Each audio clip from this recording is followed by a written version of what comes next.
Pascale Lamche joins us now from London via Skype. Good evening to you, Pascale. Thank you so much for your time on the programme today. What made Winnie Madikizela-Madela such a fascinating protagonist from a filmic point of view?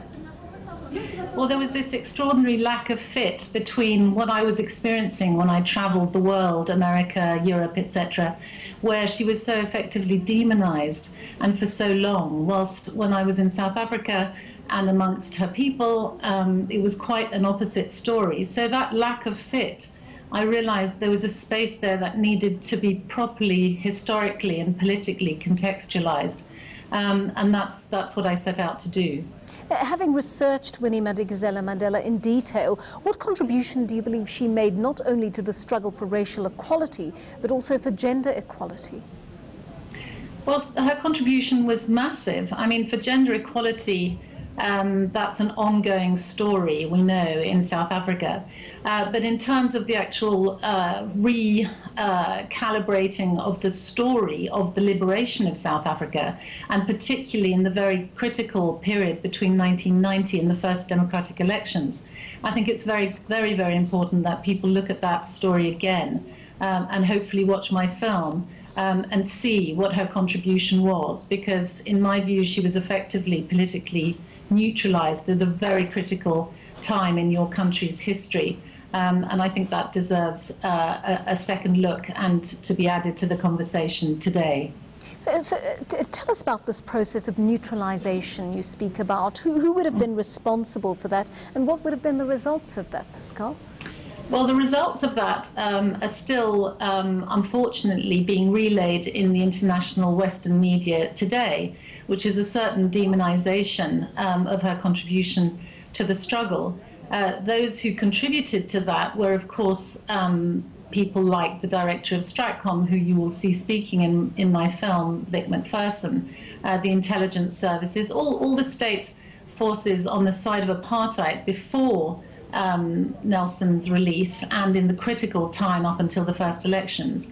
And then, of course, also certain forces within her own party, because there was a scramble for power during that time. And Winnie was not somebody who could be sufficiently controlled by all kinds of political forces that were returning to the country and wanting to determine the politics therefrom thereafter.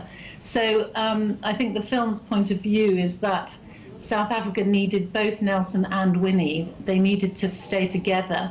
The combined view was what South Africa needed at that time. And I think today it's a great loss not to have Winnie around in what South Africa's facing today. You speak of your journey into Winnie Madikizela-Madela and uncovering the layers, peeling away the layers of who she actually was. Tell us about how you went about that process till you got to what you believed was the core of this human being. Well, I mean, I interviewed her several times, 4 times over a 2-year period, and each interview was about 3 hours long, and at each time I would reveal to her a little more of my research and where I'd got to in it. And sometimes I played her material, archive material, so that she could be re-immersed in that time and could react to it.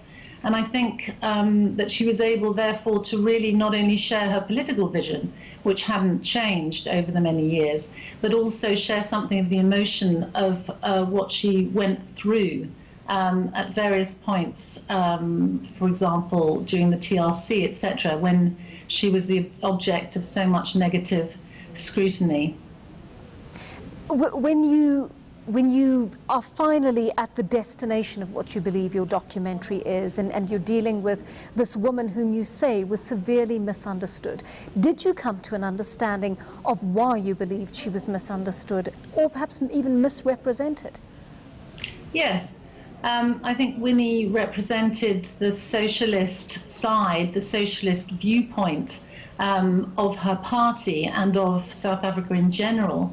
I think it's an interesting and tragic story, the fact that Chris Hani was assassinated and she was effectively silenced, essentially, finally, by the stories around her love affair with a young lawyer.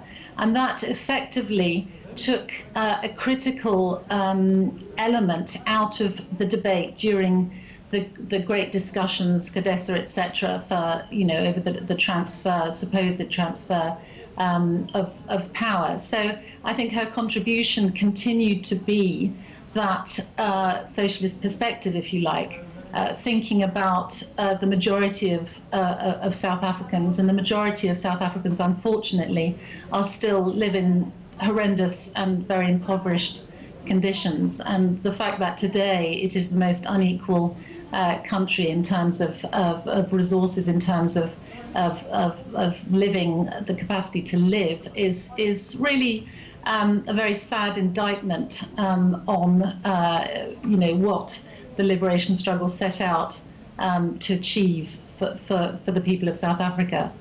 Very good to have your insight as a filmmaker, Pascale Lamche. Thank you so much for joining us from London.